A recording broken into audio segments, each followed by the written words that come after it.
Friends, कैसे हैं आप सभी लोग। उम्मीद करता हूँ आप सभी के सभी अच्छे होंगे और अपनी पढ़ाई में खूब ख्याल रख रहे होंगे और अपनी सेहत का भी ख्याल रख रहे होंगे। आज मैं आपके लिए लेकर आया हूँ मेंस पेपर 4 का पार्ट 2। मेंस पेपर 4 पार्ट 2, जैसा कि आप जानते हैं मेंस पेपर 4 का जो पार्ट 2 है वो क्या है। मेंस पेपर 4 का पार्ट 2 है मैथ्स का पोर्शन, जिसमें से ज़्यादातर लोग आप लोग काफ़ी भयभीत रहते हैं कि आखिरकार हम इस पोर्शन को कैसे कंप्लीट कर पाएंगे और ये कैसे कंप्लीट हो पाएगा। लेकिन आपको इससे डरने की ज़रूरत नहीं है। देखिए, मैंने जब हाई स्कूल यानी कि 10th पास आउट किया था, तो मैंने 10th पास आउट किया था 1997 में। और मैथ्स से मुझे डर लगता था, इसलिए मैंने मैथ्स छोड़ के 1998 में जब मैंने 11th में एडमिशन लिया तो मैंने बायो सब्जेक्ट ले लिया था और उसके बाद मैंने बायोलॉजी से ही अपनी आगे की पढ़ाई कंप्लीट की। लेकिन जब 2018 में मैंने प्रिपरेशन स्टार्ट करी तो 97 और 2080 लगभग आप 12 कितने साल हो गए, लगभग 18 साल के आसपास हो गए। तो 18 साल 20 साल बाद जो है मैंने फिर से मैथ्स पढ़ना शुरू किया, इसलिए क्योंकि मुझे सिलेक्शन लेना था। तो जब ये 12 13 14 साल बाद मैं दोबारा शुरू कर सकता हूँ, तो आप में से तो मैक्सिमम अभी भी फ्रेश कैंडिडेट हैं। आप में से तो कई ऐसे हैं जिनकी डेट ऑफ बर्थ ही 97 की होगी। तो इसलिए मैथ्स से बिल्कुल मत डरिए, बिल्कुल ईमानदारी से पढ़ाई करिए। मैथ्स आराम से हो जाएगा, सिर्फ और सिर्फ प्रैक्टिस करने की ज़रूरत है। मेंस में कॉपी कैसे आती है, आपको प्रैक्टिस कैसे करनी है, आंसर्स कैसे लिखने हैं, वो मैं आपको बताऊंगा। यहाँ पे देखिए, ये मैंने टेस्ट सीरीज़ अटेम्प्ट की थी 21 अप्रैल 2021 को और 50 नंबर का मार्क्स रहता है, जानते ही हैं आप। इसमें मुझे 32.5 मार्क्स मिले थे, जो मेरे लिए बहुत ही बढ़िया मार्क्स थे। मैं इससे बढ़िया मार्क्स अपने लिए उम्मीद नहीं कर सकता हूँ, लेकिन आप में से जो सिंसियर स्टूडेंट्स हैं वो 50 आउट ऑफ 50 मार्क्स लेके आ सकते हैं। मैथ्स एक ऐसा सब्जेक्ट है जिसमें आप 50 आउट ऑफ 50 लेके आ सकते हैं, इस बात को याद रखिएगा और ये आपके लिए बहुत ही स्कोरिंग सब्जेक्ट साबित हो सकता है। तो देखिए, यहाँ पे हम देखते हैं कि कैसे क्वेश्चंस आपको सॉल्व करने हैं। पहली बात तो ये कि जब भी मेंस का पेपर मैथ्स का आपका जो पोर्शन रहेगा, उसमें काफ़ी आपको जो ये कॉपी का पोर्शन है ये ब्लैंक रहेगा, यहाँ पे प्रिंटेड नहीं रहेगा। अब जैसे कि ये 2 नंबर का क्वेश्चन है, 2 नंबर के क्वेश्चन के लिए आपको ये स्पेस मिला हुआ है, ये पूरा का पूरा स्पेस ब्लैंक है। तो आपको क्या करना है कि थोड़ी सी स्मार्टनेस दिखानी है। आपके पास अगर कोई क्वेश्चन है तो आपको लग रहा है कि ये क्वेश्चन थोड़े लंबा लाइन का है, तो आप इसको बीच से ऐसे डिवाइड कर दीजिए। और जब आप इसको डिवाइड करेंगे तो पहला स्टेप, दूसरा स्टेप, तीसरा स्टेप, चौथा, पाँचवां, छठवां, ऐसा करके आप अपना क्वेश्चन सॉल्व कर सकते हैं। मैंने भी इस क्वेश्चन में ऐसा ही किया हुआ है। आप देखिए, बीच से मैंने जो कॉपी है उसको एक लाइन डाल दी है ताकि यहाँ पर ज़्यादा चीज़ें हो सकें, और उसके बाद मैंने क्वेश्चन सॉल्व किया है। ठीक है, तो इस तरह से आप अपने कॉपी को 2 हिस्सों में बांट के अपना क्वेश्चन आप सॉल्व कर सकते हैं। 2 नंबर के जितने भी क्वेश्चंस रहेंगे वो आपको इसी तरह के मिलेंगे और इसमें आप इसी तरह से अपनी कॉपी को बांट के अलग अलग हिस्सों में डिवाइड करके आप कर सकते हैं। यहाँ पे भी देखिए मैंने कॉपी को बांटा है और यहाँ पे भी देखिए मैंने कॉपी को बांटा है। ठीक है, ये थोड़ा स्कैन होने में धुंधला हो गया, इसलिए आपको अच्छे से दिखाई नहीं दे रहा है। लेकिन कुछ चीज़ें जो आपको समझनी है वो ये कि मैथ्स की जो कॉपी रहेगी वो ब्लैंक रहेगी और इसमें जो स्पेस रहेगा वो इतना ही स्पेस रहेगा, और आपको इसमें स्पेस बढ़ाना है तो बढ़ा सकते हैं, आपको यहाँ पे इससे आप इससे डिवाइड कर सकते हैं। तो इस तरह से ये जो 2 नंबर वाला पोर्शन है ये आपका अच्छे तरीके से तैयार हो जाएगा। ठीक है, देखिए इसमें भी मैंने वैसे ही किया है और क्वेश्चंस को वैसे ही सॉल्व किया हुआ है, और ये फ़र्क नहीं पड़ता कि आप कैसे सॉल्व कर रहे हैं, क्या सॉल्व कर रहे हैं, लेकिन अगर आपने क्वेश्चन सही तरीके से बनाया है तो आपको पूरे के पूरे मार्क्स मिलेंगे, और अगर आपने क्वेश्चन गलत बनाया है तो आपके मार्क्स कट जाएंगे। जैसा कि आप यहाँ पे देख सकते हैं, यहाँ मैंने ये क्वेश्चन सॉल्व किया था लेकिन ये क्वेश्चन गलत था, तो यहाँ पे मुझे 0 मार्क्स मिले हैं। और यहाँ ये क्वेश्चन सही है, थोड़ा सा कुछ मैंने लग रहा है एक स्टेप गलती कर दिया, तो यहाँ मेरे आधे नंबर कट गए। लेकिन यहाँ पूरे के पूरे मार्क्स मिलते हैं मैथ्स में, इसीलिए इसमें आप ज़्यादा से ज़्यादा स्कोर कर सकते हैं। अब देखिए, हम आते हैं 4 नंबर में। 4 नंबर यानी कि 60 वर्ड। 60 वर्ड में जो आपका स्पेस है वो थोड़ा सा बड़ा हो जाएगा। यहाँ पे आप देखिए स्पेस जो है वो बढ़ गया है और क्वेश्चन के साथ ही नीचे ब्लैंक फॉर्मेट दे दिया गया है।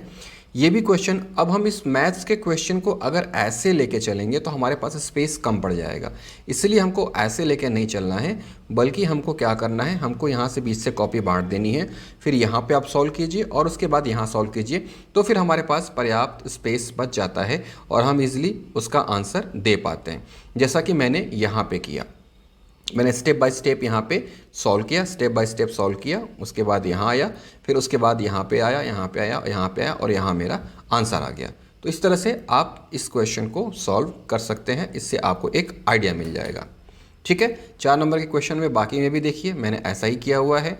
यहाँ पे भी मैंने स्पेस को ऐसे बांटा हुआ है ताकि स्पेस मुझे ज़्यादा से ज़्यादा मिल सके और क्वेश्चन अच्छे तरीके से सॉल्व हो सके। यहाँ पे बारी आती है उसके बाद फिर और बड़े क्वेश्चन की। ये थोड़ा सा फेडेड हो गया है, स्कैन अच्छे से नहीं हो पाया इसलिए क्वेश्चन आपको नहीं दिख पा रहा है। लेकिन यहाँ पे भी आप देखिए 8 नंबर का क्वेश्चन है और इसके ये आधा स्पेस है 8 नंबर के क्वेश्चन में। यहाँ पे आप देख रहे हैं कि क्वेश्चन लिखा हुआ है, ठीक है, ये क्वेश्चन है और उसके बाद ये पूरा का पूरा स्पेस जो है आपका ब्लैंक दिया हुआ है। और इसके बाद आप आगे जाएंगे तो यहाँ पे भी आपको स्पेस थोड़ी ब्लैंक मिलेगी और यहाँ पे भी आपको ये देखिए ये स्पेस जो है आपका ब्लैंक है। तो इस तरह से आपको लगभग एक पेज के आसपास 8 नंबर का क्वेश्चन सॉल्व करने को मिलेगा और आप इसको सॉल्व कर सकते हैं इसी तरह से स्पेस बांट के।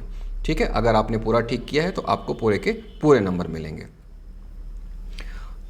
यहाँ पे भी 8 नंबर का क्वेश्चन देखिए, यहाँ पे माध्य को बहुलक ज्ञात करने के लिए दिया है। ठीक है, कई बार ऐसा होता है कि आपके पास स्पेस ज़्यादा है लेकिन क्वेश्चन छोटे हैं तो आप जल्दी से ही इसको सॉल्व कर सकते हैं।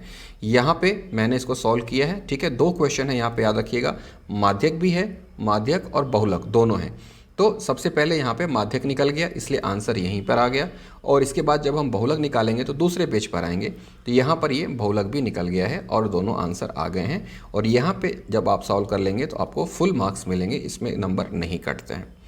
उसके बाद लास्ट क्वेश्चन मैथ्स का जो 10 नंबर का रहता है।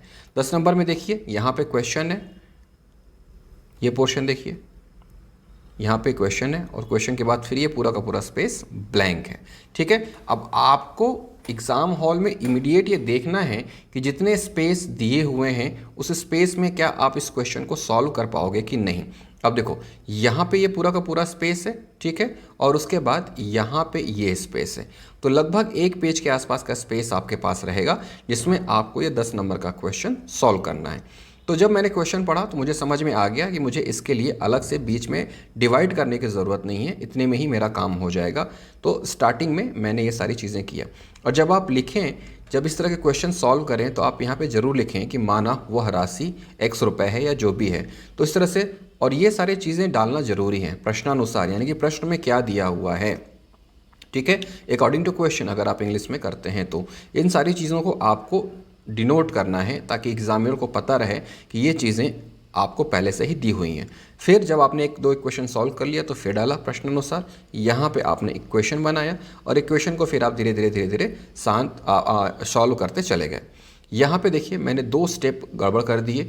यहाँ पे 200, अब देखिए गलतियाँ कैसे होती हैं। यहाँ तक मैंने सही किया 875 इंटू 200, लेकिन जब मुझे P निकालने की बारी आई, प्रिंसिपल निकालने की बारी आई, तो न जाने मेरा दिमाग कहाँ था, 875 इंटू 2000 कर दिया मैंने, और जिसकी वजह से मेरा आंसर गड़बड़ हो गया और आंसर 2500 की जगह 25,000 आ गया। लेकिन फिर भी ये 10 नंबर का क्वेश्चन था, इतने स्टेप मैंने सही किए थे इसलिए मुझे 10 में 7 मिले हैं, लेकिन लास्ट के ये 2 स्टेप गड़बड़ हो गए तो इसलिए मेरे 3 मार्क्स कट गए हैं। तो मैथ्स में स्टेप के भी नंबर होते हैं। अगर 8 से 10 स्टेप हैं और आपने 4 स्टेप भी सही कर दिया, लास्ट के 4 स्टेप गड़बड़ कर दिया, तो भी आपको आधे नंबर मिल जाएंगे। कुल मिला के आपको मैथ्स में ध्यान ये रखना है कि चीज़ों को अच्छी तरह से दिखाना है। अब यहाँ पे मैं एक चीज़ आपको बताता हूँ, आपने ध्यान दिया कि नहीं। अब जब आप एक स्टेप के बाद दूसरा स्टेप आएंगे तो कैसे आप बताएंगे कि आप उस स्टेप पे आ रहे हैं। तो यहाँ पे ध्यान दीजिए, ये मैंने एरोज़ बनाए हुए हैं, ठीक है, क्योंकि इस स्टेप के बाद अगला स्टेप है तो मैंने यहाँ पे एरो बना दिया ऐसे, फिर अगला स्टेप है एरो ऐसे, ये एरो ऐसे। ये बता रहा है कि इस स्टेप के बाद अब अगला स्टेप ये है। आप मैथ सॉल्व करेंगे, आपने मैथ्स पढ़ा भी होगा तो ये चीज़ें आपको पता होंगी। इससे ये पता चलता है कि हमारा अगला स्टेप क्या है।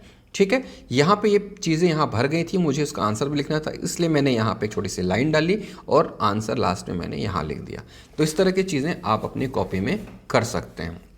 याद रखिएगा, मैथ्स में गलती होने की गुंजाइश रहती है, लेकिन आपके पास जगह लिमिटेड है तो आप मेन कॉपी में गलती नहीं कर सकते हैं। इसलिए आपको जब भी लगे कि आपका कैलकुलेशन कुछ गड़बड़ की संभावना है, आप पीछे जाइए और रफ पेज दिया रहता है, उस रफ पेज पर आप पहले अपना सॉल्यूशन कर लीजिए, उसके बाद फिर इस कॉपी पर आप आके उसको लिखिए। लेकिन इन सब के दौरान आपको अपना टाइम भी मैनेज करना है। इन सब के बीच जिन्होंने अभी तक टेलीग्राम चैनल ज्वाइन नहीं किया है, टेलीग्राम चैनल जरूर ज्वाइन कर लें। 3600 से ज़्यादा एस्पिरेंट टेलीग्राम चैनल में जुड़े हुए हैं, यहाँ मैंने लिखा हुआ है, आप डायरेक्ट इसको टाइप करके सर्च कर सकते हैं या नीचे डिस्क्रिप्शन बॉक्स में जाके आप लिंक क्लिक करेंगे तो सीधे टेलीग्राम में पहुँच जाएंगे। तो इस तरह से आप टेलीग्राम चैनल ज्वाइन कर लीजिए ताकि अपडेट जो है वो लगातार आपको मिलते रहें। करंट अफेयर की चीज़ें मैं वहाँ पर डालता रहता हूँ, वो चीज़ें आपको मिलते रहें। तो उम्मीद करता हूँ कि मैथ्स की ये जो कॉपी है, जो मैंने बताया कि कैसे आपको चीज़ों को सॉल्व करना है और कैसे आप अपने मैथ्स की कॉपी को और बेहतर बना सकते हैं, उससे आपको आगे आने वाले एग्ज़ाम में मैथ्स सॉल्व करने में थोड़ी आसानी होगी। और मैथ्स को लेकर जो एक डर है आपके मन में, वो डर भी दूर होगा, क्योंकि मैंने आपको बताया ही कि मैं कब छोड़ा था। मैंने 1997 में 10वीं पास की थी और उसके बाद 2018 में जब मैंने फिर से पढ़ाई शुरू की और पीएससी की प्रिपरेशन स्टार्ट की, तब मैंने मैथ्स उठाया। मैंने भी डर के मारे हाई स्कूल के बाद 10th के बाद मैथ्स छोड़ दिया था, लेकिन जब ये फील हुआ कि मुझे कुछ बनना है, सेलेक्ट होना है, तो अपने उस डर पर काबू पाना ही होगा, तो फाइनली मैंने उसको पढ़ना शुरू किया लगभग 20 सालों के बाद। तो इस तरह से आप भी कर सकते हैं। आप में से तो मैक्सिमम की उम्र ही 20-21-22 साल की है और आप तो अभी फ्रेश हैं, पढ़ के निकले हैं, तो आपके लिए कहीं कोई दिक्कत नहीं है। याद रखिए, मन के हारे हार है और मन के जीते जीत है। तो आपको सिर्फ जीतने के ही बारे में सोचना है, हारने के बारे में नहीं सोचना है। तो इस तरह से मैथ्स की कॉपी रहेगी, इस तरह से आपको क्वेश्चन सॉल्व करना है। ज़्यादा से ज़्यादा प्रैक्टिस करिए, ज़्यादा से ज़्यादा क्वेश्चन लगाइए, ताकि आपका जो मैथ्स का पोर्शन है वो अच्छे से हो सके और आपको किसी भी तरह का डर आपके ऊपर हावी न हो। ठीक है, पढ़ते रहिए, मन लगा के पढ़िए, आगे बढ़िए। फिर मिलूंगा। All the best.